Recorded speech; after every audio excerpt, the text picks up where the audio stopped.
according to Forbes magazine, more than 30% of American adults have absolutely no money saved for retirement, and 2/3 can't pass a basic financial literacy test.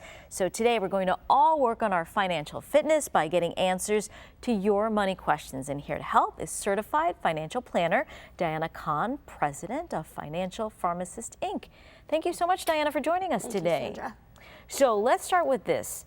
I was reading through some stats, and it is shocking at how so many Americans don't have just a little bit saved up for an emergency.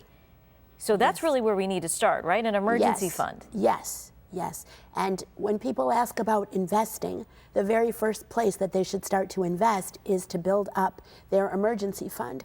Everybody should try to have at least 6 to 12 months of savings in a liquid fund, meaning money that they can get their hands on quickly in an emergency, before any kind of worry about stock investments and so forth. That's the main way. That second point there on the screen, 44% of Americans don't have enough cash to cover a $400 emergency. Surprising to you? Actually, yes, it is surprising to me. But even in my financial planning practice, I see people with high salaries that can't cover an emergency, like needing a new set of tires on their car. Okay, so I have a bunch of questions for you, but first, we reached out to students at the University of Miami who said if they had the chance to ask a question, they'd love to do it, and so let's hear what they want to know from you. I would ask about saving money, and I would ask about the best way to invest money and like smaller amounts, only like a couple $1,000s and such, and how to make it grow, just so, I would have that basis. Okay, so that's a college student. That's a college student who doesn't have a lot of cash, right? But wants to, start building that nest egg. How do they invest their monies? Is it a simple savings account? What do they do? Well, first, they should build credit in their own name. That's one way of building a basis, a credit history for themselves. And that credit history will affect their interest rates going forward. And your interest rate is the lower interest rate is the best way to pay yourself first. So that's the first thing. They also should have their emergency fund set up. Now, as long as they have about 3 months in the bank, because that's a college student, then they could consider perhaps starting out with a very broad spectrum, well-diversified mutual fund or ETF to supplement what they have in their savings. Okay, so if I can bring back up that screen one more time, as far as like somebody wanting to jump into the stock market, don't pick the latest hot stock. We're looking at, don't put all your eggs in one basket. But you would say, it is important to start early, right? Yes, it is important to start early. A young college student has their whole life ahead of them, so the very long-term time horizon to be investing.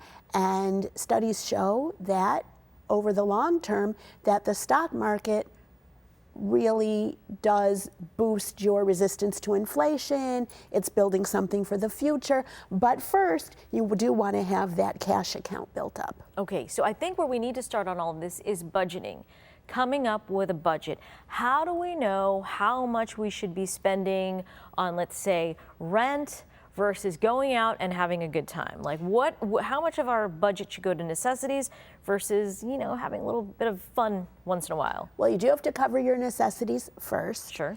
There is a rule of thumb that says about 50% should go to necessities and then 30% to wants.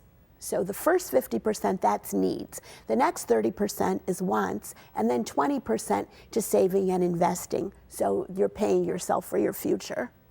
And often do you see people struggling with that 50% number, keeping it at that because, housing is so expensive in South Florida, right? That yes, people are often right. paying so much just to, keep a roof over their head. Yes, that's true. But sometimes you might need to have a roommate. A young person might need to be living with their parents for a while they're building up their nest egg a little bit, enough that's age appropriate. Sometimes people could take somebody that's, a boarder in with them. So there's different ways of supplementing your housing expenses, recognizing that this is a very expensive market to live in. Okay, we've got one more question we want to get from another student at the University of Miami. I would ask how early you should start saving up for a retirement plan. All right. Well, she's being responsible. She's in college and she's already thinking about retirement. She is. Good for her. She has the right attitude. It's never too early to start saving for retirement. Your retirement funding in the future for younger people is going to probably come pretty much from themselves. So again, thus the liquid fund. And then once there's a part-time job to begin with, then a Roth IRA is usually a good idea for somebody that has that very long of a time horizon, meaning you put your money in and then you don't pay taxes on it for the rest of your life. It stays there and it grows, so it's making this nice pot for your future. Once you begin, or once the young person begins their very first job with an employer, they should take advantage of any match that there is for contributing to a retirement plan, because that's free money that's coming from the employer. And I'm looking on there, it says prioritizing debts, good versus bad debt, interest rates, which leads me into the question that I want to know. Let's say you have credit card debt, right? Yes, yes. You've just landed a great job with a great 401k plan, but you've got that credit card debt. How much do you put towards paying off that credit card debt versus, you know, taking advantage of the free money that your employer is giving you and investing in the 401k? Right, so it's really important to take the free money. And then when you're first starting out in the beginning, you may only be able to make the minimum payment on your credit card every month. That's not always a good idea, but it will help you build up your credit history. Even if it's only the minimum payment, you must always make sure to pay it by the deadline. That will give you a solid credit history and it will boost your credit score. So that is also very important on your record. That's the way to proceed. Then, if you have an assortment of debts, you might look at them and start paying the highest interest rate one first. That's what I mean by prioritize your debts. For other people, prioritize your debts means pick the smallest one and then you give yourself a shot in the arm, like a boost, seeing that you got rid of something. But always, always, always make at least the minimum payment by the deadline. So we started this conversation talking about not having money for an emergency fund. So let's say somebody does have an emergency. Let's say it's their car that they need to get to work. They don't have the $1,500 they need to fix that car. Do they go to a credit card or these, you know, e-loans that we're seeing? We're seeing so many more companies offering, you know, you can get on really fast and get a loan for a smaller amount of money. Now, depending on your credit history and your credit score, you'll be offered different rates on a credit card or on a personal loan. Generally, the personal loan could be much more expensive. A personal loan, the interest rate could be anywhere from 6% to 31%. Wow. Right.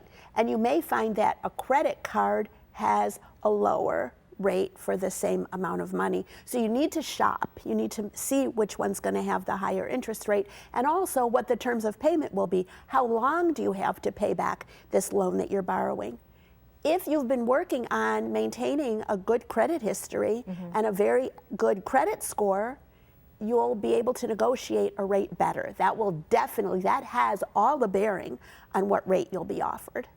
Okay. You talk to folks, big incomes, small incomes. What is like the most common mistake you see folks making every day? Many people think that credit card interest or floating a credit card is a right and a privilege. They feel like they should have credit cards with debt. So that's one of the main problems that I see. I see people at all income levels having credit card debt.